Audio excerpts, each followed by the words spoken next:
A glimpse at life in Batangas early in the 1600s. The Spanish government official and historian Antonio de Morga gave a fascinating glimpse of what life must have been in the Lake Bomban, the tall lake in the present-day area in the latter years of the 16th and early years of the 17th centuries. The Seville-born de Morga was assigned to the Philippines from 1594 to 1604. He served as deputy to Governors General Luis Perez das Marinas and Francisco Telio de Guzman.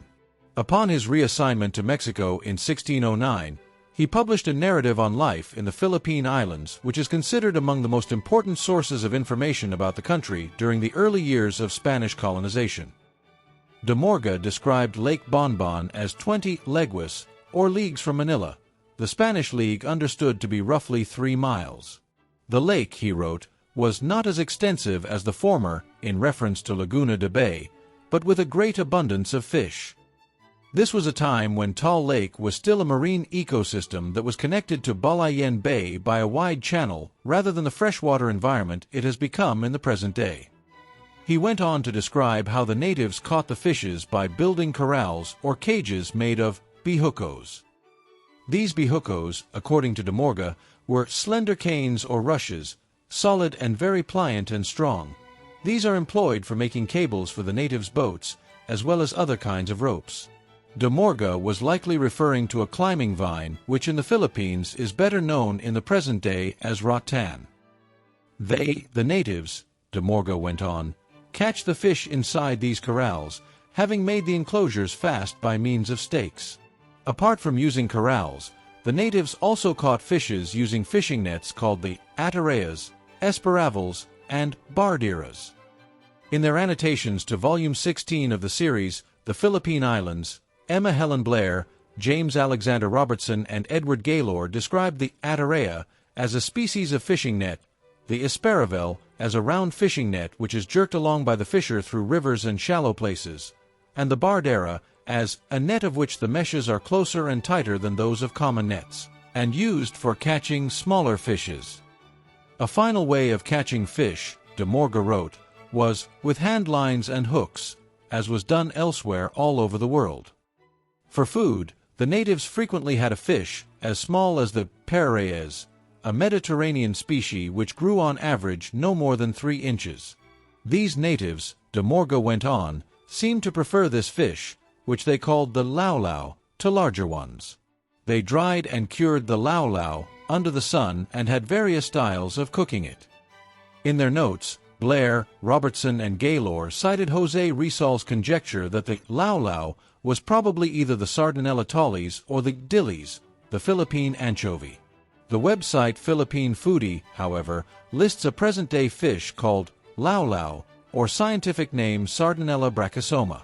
This marine or saltwater sardine looks remarkably like the tawilis. The natives, de Morga wrote, ate the fish with a green fruit, like walnuts, which they call paus.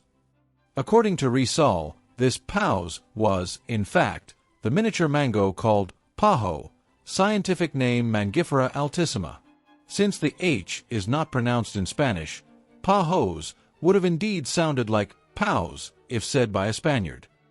They also prepare charas in pickle brine and all sorts of vegetables and greens, which are very appetizing. Blair, Robertson, and Gaylor noted that the word chara was Spanish for a cryptogram, a plant which produces spores such as the mushroom. Filipinos will quickly recognize, however, that de Morga was describing the achara, or its Tagalog spelling, atsera, a pickle made from green papaya.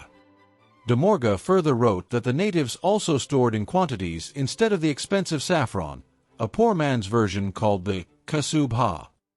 According to the website Tagalog Lang, the kasuba is frequently used in Philippine dishes as a coloring agent for rice dishes. The natives' practice of chewing betel or nana must have made quite an impression on de Morga that he wrote lengthily about it. The fruit resembles an oak acorn and is white inside. This fruit, which is called banga or buna in Tagalog, is cut lengthwise in strips, and each strip is put into an envelope or covering made from the leaf. With the banga is thrown in a powder of quick lime. This compound is placed in the mouth and chewed. It is so strong a mixture, and burns so much, that it induces sleep and intoxication. It burns the mouths of those not used to it, and causes them to smart. The saliva and all the mouth are made as red as blood. It does not taste bad. After having been chewed for a considerable time, it is spit out, when it no longer has any juice, which is called kappa. Sapa in Tagalog is sap. They consider very beneficial that quantity of the juice which has gone into the stomach, for strengthening it, and for various diseases. It strengthens and preserves the teeth and gums from all inflammations, decay, and aches. Thank you for watching this journey back to Batangas life in the early 17th century. If you learned something new by watching, consider liking this video and subscribing to this channel. See you in the next video.